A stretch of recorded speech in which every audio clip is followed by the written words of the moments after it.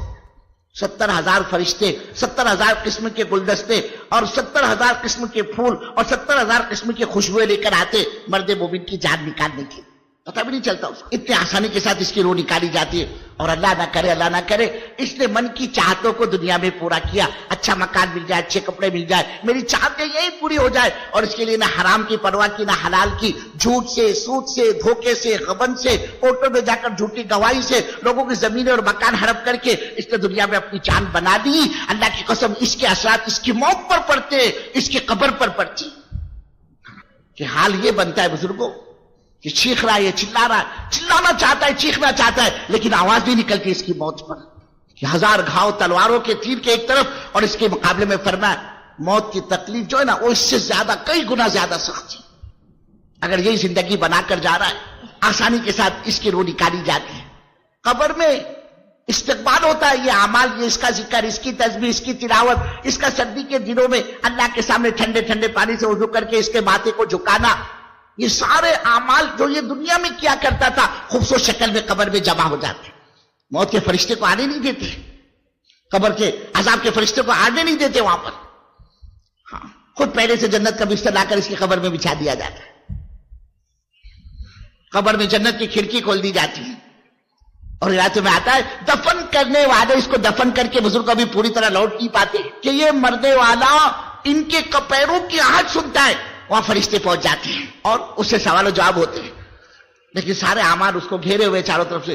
ان فرشتوں کو بھی قریب نہیں آتے جو منکر نکیر ہوتے, سوال و جواب کے لیے آتے. بابا یہ تو ابھی تھکا مانا دنیا کی مصیبتوں سے اس نے نجات پائی ہے, اب یہ سکون کی جگہ پر آیا, ارے اب تو اس کو سونے دو. اب تو اللہ کے بھیجے ہوئے فرشتے چاہتے کیا ہو کہ اس سے کچھ سوال جواب کر دیں. اب کہا ٹھیک ہے, دیکھو دور سے پوچھو, مرد مومن ابھی سویا ہے.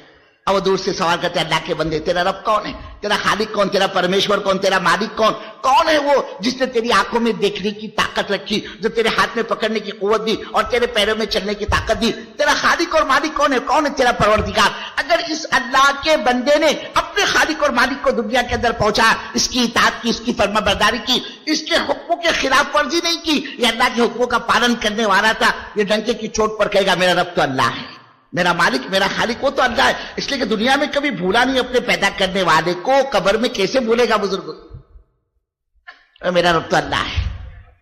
فرشتے پوچھیں گے اللہ کے بندے یہ اپنے دین کے بارے میں تم کیا کہتے ہو. اب بزرگو اس نے تھوڑی کوئی اپنے گھر کی چار دیواری سے دین کے جنازے نکالے, دین کے دھجیاں اڑائی. یہ تو حضرت محمد صلی اللہ علیہ وسلم کے دین کا پالن کرنے والا تھا.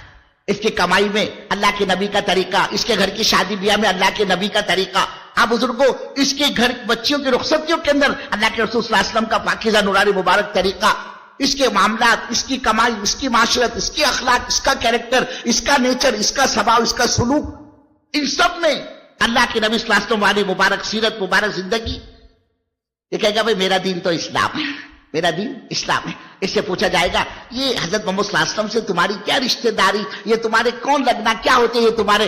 اگر اس نے دنیا کے اندر حضرت رسول پاک صلی اللہ علیہ وسلم کی سنتوں کا پالن کیا، اللہ کے رسول صلی اللہ علیہ وسلم والی مبارک زندگی یہ گزار کر گیا ہے، یہ وہاں ڈنکی کی چوٹ پر کہے گا یہ تو میرے آقا، یہ تو میرے آقا تاجدار مدینہ جناب محمد رسول اللہ صلی اللہ علیہ وسلم کی ذات مبارک ہے. اللہ کی قسم اب یہاں اس کا بیڑا پار گزر. اس سے فرشتے کہیں گے اللہ کے بندے اب ہم تیرے کو جگانے کے لیے نہیں آئے گے، سو جا ایسے جیسے نئی دلہن سوچی. اس کو سنا دیا جائے گا اور پھر وہ قبر کا زمانہ جو ہزاروں برس کا زمانہ ہوگا، ہم تو تم کو کیا پتا بزرگوں قیامت کب قائم ہوگی. اللہ سے پوچھا گیا، اللہ کے نبی سے سوال کیا گیا اللہ کے حبیب قیامت کب آئے گی؟ اللہ نے قرآن کی آیت اتاری ان اللہ عنده علم الساعہ، قیامت کب آئے گی یہ تو اللہ ہی کو پتا ہے. وَيُنَزِّلُ الْغَيْثَ، بارش کب ہوگی، کتنی ہوگی، کہاں ہوگی، کہاں نہیں ہوگی، یہ بھی اللہ ہی جانتا ہے. وَيَعْلَمُ مَا فِي الْأَرْحَامِ، باپ کے صلب سے جو قطرہ منی کا ماں کے پیٹ میں منتقل ہوتا ہے، اس منتقل ہونے والے قطرے سے کیا بنے گا اس کو بھی اللہ ہی جانتا ہے. وَمَا تَدْرِي نَفْسٌ مَاذَا تَكْسِبُ غَدًا، اور آئندہ کل کو کیا ہونے والا اس کا بھی علم اللہ ہی کو ہے، کوئی نہیں جانتا سوا اللہ کی. تو صدیوں کا زمانہ بزرگوں اس کو سنا دیا جائے گا قبر میں. لیکن جب قیامت کے دن اس کو کھڑا کیا جائے گا یہ اللہ کا بندہ تو سوچے گا کہ ذرا سا بھی میرے کو جھپکی لگی تھی اور کوئی میرے کو اٹھانے کے لیے آ گیا، حالانکہ قبروں میں صدیوں سویا ہے، سالوں سویا. یہ اللہ قبر کی منزل اس دینی زندگی گزارنے والے پر آسان کر. پھر وہ قیامت کا دن بزرگوں 50,000 سال کا ہوگا، 50,000 سنہ. اللہ فرما رہا ہے اے ہمارے بندو ارے اس دن سے ڈرو، اتقوا ربکم ان زلزلۃ الساعۃ شیء عظیم. جو قیامت کا زلزلہ ہوگا نا وہ بڑا بھیانک زلزلہ ہوگا. اللہ کہہ رہا ہے میرے بندو یوم ترونہا تذہل کل مرضعۃ عما ارضعت، کہ دودھ پلانے والی جو مائیں ہیں نا وہ اپنے بچے کو زمین پر پٹک دے گی اور وہ بھول جائے گی اللہ کی بندی کہ میرا بھی کوئی دودھ پیتا بچہ تھا جس کو میں دودھ پلاتی تھی. وتضع کل ذات حمل حملہ، گھبراہٹ اور وحشت کی بنا پر بزرگوں حاملہ عورتوں کے حمل ساقط ہو جائے گی. وہ ترى الناس سکارا وما هم بسکارا، لیکن بندے تم دیکھو گے کہ ایک نشے کا عالم چھایا ہوگا، حالانکہ وہ نشہ نہیں ہوگا، وہ عذاب آخرت کا عذاب ہوگا، قیامت کے دن کی وہ سخت پکڑ ہوگی. ولكن عذاب اللہ شدید. اللہ پر اس دن یہ زندگی بنا کر جانے والا اللہ کی قسم بزرگوں کوئی سایہ نہیں ہوگا سوائے اللہ کے عرش کے سائے میں. اللہ اس دن اس کو عرش کا سایہ عطا فرمائے گی. ہاں زمین تانبے کی، آسمان سوا نیزے پر. آدمی کا حضور فرماتے کالی کملی والے کا ارشاد سرکار مدینہ، آدمی کا یہ کھوپڑی نہیں بھیج، ہاں بزرگوں جس کا بھیجا یہ اس طرح سے کھوپڑی میں پکڑا ہوگا دماغ بزرگوں جیسے ہانڈی چولہے پر پکتی ہے. اس دن اس کو عرش کا سایہ ملے گا زندگی بنا کر جانے والے کا، کوئی سایہ نہیں ہوگا. اور حساب اتنا آسانی کے ساتھ، اللہ اکبر. ہاں کہ قیامت کا وہ 50,000 سال کا دن ایسا گزرے گا اس پر بزرگوں جیسے آدمی فجر میں 2 رکعت ہلکی پھلکی سنت پڑھتا ہے، کائے کے لیے؟ بابا میری فرض نہ چھوٹ جائے، تکبیر اولیٰ نہ چھوٹ جائے، میری جماعت نہ چھوٹ جائے. ایسے 2 رکعت، ہزاروں سال کا زمانہ، 50,000 سال کا وقت ایسا گزرے گا جیسے 2 رکعت سنت پڑھنے میں آدمی کا لگتا ہے ساری گھاٹیوں سے. اور پھر اللہ فرما رہے زندگی بنا کر جانے والے کو میں تو اس کے لیے جنت کے دروازے کھول دوں. اب جنت کیا ہے بزرگوں اس کا تو موقع ہے نہیں، بس یہ مختصر من کی چاہتوں کے پورا کرنے کی وہ جگہ ہے. اور ہم کیا چاہتے ہیں؟ میری ساری چاہتے یہی پوری ہو جائے، اچھا مکان میرے کو یہاں مل جائے، اچھے کپڑے یہاں مل جائے، اچھے کھانے یہاں ہو جائے، میری ساری چوائس جتنی بھی ہے ساری چاہتے وہ سب دنیا کے اندر پوری ہو جائے. اللہ کی قسم بزرگوں اللہ نے دنیا کو ضرورت کے پورا کرنے کے لیے بنایا ہے، اور ہماری تمہاری خواہشات وہ تو جنت میں اللہ آخرت میں پورا کرے گا. یہ دعوت کی محنت، یہ تبلیغ کی محنت، یہ اللہ کے راستے کی نقل و حرکت، یہ چلے اور 4 مہینے کی جماعتیں، یہ مقامی اعمال، یہ روزانہ کی ملاقاتیں گھر گھر کی، یہ گھر کی اور مسجد کی تعلیم بزرگوں ان سب کا نچوڑ خلاصہ یہ حضرت رسول پاک صلی اللہ علیہ وسلم اپنی امت کو جس مقام پر چھوڑ کر دنیا سے رخصت ہو گئے، یہ امت حضرت محمد صلی اللہ علیہ وسلم کی دوبارہ اس مقام پر آ جائے کہ صبح کا بھولا شام کو گھر آ جائے. اس کو بھولا نہیں کہتے. آپ نے کس مقام پر امت کو چھوڑا تھا؟ اللہ کی قسم ہر ایک اپنی آخرت کو سامنے رکھ کر زندگی گزار رہا تھا. ہر ایک کے سامنے اپنی آخرت، ہر ایک کے سامنے اپنی قبر تھی. اے اللہ میرا آخرت میں ہوگا کیا، اے میرے مالک میرا آخرت میں بنے گا کیا. اللہ کی قسم وہ سب کچھ کر کے ڈرتے تھے، ہم کچھ نہیں کر کے بھی نہیں ڈرتے. وہ عمر رضی اللہ تعالیٰ جن کے بارے میں اللہ کے رسول صلی اللہ علیہ وسلم فرماتے تھے اگر میرے بعد کوئی نبی ہوتا وہ عمر ہوتے، اس عمر کا یہ حال تھا. بزرگوں اپنے آپ سے کہتے عمر کاش تیرے کو تیری ماں نے جنا ہی نہیں ہوتا. کبھی فرماتے عمر کاش تو درخت کا کوئی پتا ہوتا، چلتا پھرتا جانور منہ مار لیتا اور تیرے کو کھا کر پاخانے کے راستے سے مینگنی بنا کر باہر نکال دیتا. آخرت میں تیرا کوئی سوال جواب نہیں، کوئی پرسان حال نہیں. کاش عمر تجھ جیسا ہوتا، کاش ابو بکر تجھ جیسا ہوتا. کبھی ایک درخت پر پرندے کو بیٹھا ہوا دیکھ کر فرمایا کیا کہنے تیرے، درختوں کی ٹھنڈی چھاؤں میں تیری زندگی گزرتی ہے. درختوں کے تازہ پھل تو استعمال کرتا ہے، اس سے اپنا پیٹ بھرتا ہے، اور نہروں کا چشموں کا میٹھا ٹھنڈا پانی تو پیتا ہے. اور آخرت میں تیرا کوئی سوال جواب نہیں، کوئی پوچھ نہیں. کاش ابو بکر بھی تجھ جیسا ہوتا، کاش عمر بھی تجھ جیسا ہوتا. ہر ایک کے سامنے اس کی اپنی آخرت تھی. میرا آخرت میں کیا ہوگا، میرا قبر میں کیا ہوگا، میرا حساب و کتاب کے وقت میں کیا ہوگا. اللہ کے قسم بزرگوں ہم نے تو اپنی آخرت ہی کو بھلا دیا، اپنی موت کو بھلا دیا، ہم نے اپنی سکرات کو بھلا دیا. یہ دعوت کی محنت، یہ تبلیغ کی محنت، یہ چلے اور 4 مہینے کی جماعتیں، یہ اللہ کے راستے کی نقل و حرکت اپنے آخرت کو اجاگر کرنے کی، کہ ہر ایک کے سامنے اس کی اپنی آخرت ہو، ہر ایک اپنی آخرت کو سامنے رکھ کر زندگی گزارا ہو کہ میرا قبر میں کیا ہوگا، میرا آخرت میں بنے گا کیا. اور اس مقام پر لا کر چھوڑا اللہ کے رسول صلی اللہ علیہ وسلم نے کہ جنگل کا بکریوں کا چروائے بزرگوں، اس کے اندر اللہ کا خوف غالب تھا. معمولی درجے کا آدمی روزانہ کھانے کمانے والا حضرت عبداللہ ابن عمر رضی اللہ تعالیٰ نے ایک موقع پر سفر کر رہے تھے، جنگل بیابان ہے. ایک چروائے کو دیکھا، تیز کڑاکے کی سخت گرمی، لو چل رہی ہے اور یہ بکری کو ہانکتا ہوا گزر رہا ہے. اس پر رحم آیا، اس کو بلایا، اس چروائے کو، اپنا توشے دان کھولا، کھانے کا ڈبہ، اسے کہا اللہ کے بندے ہمارے ساتھ تم بھی کھانے میں شریک ہو جاؤ. اس نے کہا حضور معاف کیجیے گا میرا تو روزہ ہے. کہا روزہ، ایسی سخت گرمی اور تم روزہ رکھتے ہو؟ کوئی رمضان کا مہینہ تو ہے نہیں، پھر کیسی گرمی، پھر یہ روزہ کیسا، یہاں تو لو چل رہی ہے، کلیجے منہ کو لگ رہے. اس چروائے نے کہا حضور اصل میں اپنی آخرت کی تیاری میں لگا ہوں. معمولی درجے کا آدمی، بکریوں کا چروا، سخت کڑاکی کی تیز دھوپ ہے بزرگوں، لو چل رہی ہے، جنگل بیابان ہے، دور دور تک کوئی سائیدار درخت نہیں، پانی کے پینے کے پانی کا نام و نشان نہیں بزرگوں. اور وہ کہہ رہا ہے میرا روزہ ہے اور میں اپنی آخرت کی تیاری میں لگاؤں، اپنے اعمال کو آخرت کی بینک میں ریزرو کر رہا ہوں. حضرت عبداللہ ابن عمر کو بڑا تعجب ہوا. آپ نے اس کا امتحان لینا چاہا. اس سے کہا اللہ کے بندے ٹھیک ہے تمہارا تو روزہ ہے، ایک بکری ہمارے ہاتھوں تم فروخت کر دو، ہم تمہیں بکری کی پوری قیمت دیں گے اور اس بکری کو ذبح کر کے آدھا گوشت ہم تمہیں مفت میں دیں گے جو تمہارے افطار کے اندر کام آئے گا، تم اس کو استعمال کر لینا. قیمت بھی تم کو پوری ملے گی بکری کی اور آدھا گوشت بھی مفت میں ملے گا. اس گوشت کو استعمال کر لینا، افطار میں تمہارے کام آئے گا. چروائے نے کہا حضور معاف کیجیے گا یہ بکریاں میری نہیں، میں تو مزدور آدمی ہوں، بکریاں تو مالک کی ہے، بکریاں تو مالک کی. پھر عبداللہ ابن عمر رضی اللہ تعالیٰ نے اور اس کو مزید امتحان میں ڈالا کہ اللہ کے بندے اپنے مالک سے کہہ دینا آج ایک بکری بھیڑیا کھا گیا. بزرگوں وہ چروا کہتا تھا ٹھیک ہے میں اپنے مالک سے کہہ دوں گا آج ایک بکری بھیڑیا کھا گیا. آسمان کی طرف انگلی اٹھا کے کہتا تھا فَإِنَ اللَّهَ فَإِنَ اللَّهَ فَإِنَ اللَّهَ، اللہ کہاں جائے گا، اللہ کہاں جائے گا، اللہ. وہ کس کا یقین تھا بزرگوں؟ ایک معمولی درجے کا بکریوں کا چروا ہے. اللہ کی قسم آج تو ایمانداری دیکھنے کو آنکھیں ترستی. یہ دعوت کی محنت اسی معیار پر امت کو لانے کی محنت ہے کہ امت کی زندگی کے اندر خدا کا دین زندہ ہو جائے. اور سب سے زیادہ جس کی فکر تھی اللہ کے حبیب صلی اللہ علیہ وسلم کو اپنی امت کی فکر تھی. کبھی آپ نے فاطمہ کی اتنی فکر نہیں کی، حضرت حسن اور حسین کی اتنی فکر نہیں کی جتنی فکر آپ نے اپنی امت کی. ہر وقت امت کا غم، امت کا درد، امت کی فکر. اے اللہ میری امت کا کیا ہوگا، اے اللہ میری امت کا کیا بنے گا. ارے بزرگوں سرکار مدینہ کالی کملی والے کا آخری وقت ہے، روح مبارک نکل رہی ہے اور آپ کو جان نکلنے کی تکلیف محسوس ہوئی. آپ نے موت کے فرشتے سے فرمایا اے ملک الموت، اسرائیل سے فرمایا اسرائیل میرے کو تکلیف ہو رہی ہے کہ اللہ کا یہ حکم ہے کہ مجھ محمد رسول اللہ صلی اللہ علیہ وسلم کی روح کو تکلیف کے ساتھ نکالا جائے میری جان کو.